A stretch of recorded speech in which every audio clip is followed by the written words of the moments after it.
वज़ीर दाखिला अमित शाह बाबा साहब अम्बेडकर से मुताल्लिक़ रिमार्क को लेकर पार्लियामेंट के दोनों ऐवानों में जबरदस्त हंगामा, कार्रवाई दोपहर 2 बजे तक के लिए मुलतवी।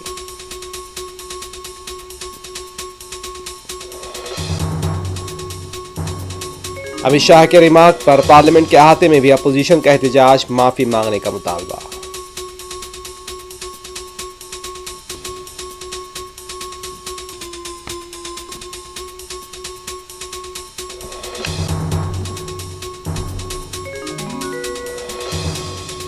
कांग्रेस पार्टी का योगी हुकूमत के खिलाफ आज लखनऊ में एहतजाज, पुलिस का वसी तर बंदोबस्त।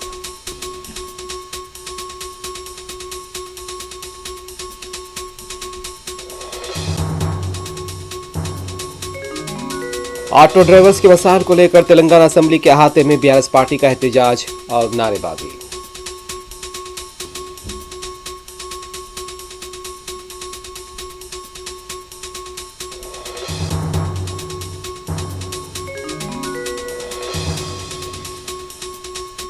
मैं हरीश राव जैसे बच्चों से बात नहीं करता, कांग्रेस वजीर कोमट रेड्डी का तंज, असेंबली में ड्रंक एंड ड्राइव टेस्ट कराया जाए, बीआरएस लीडर हरीश राव की स्पीकर से दरखास्त।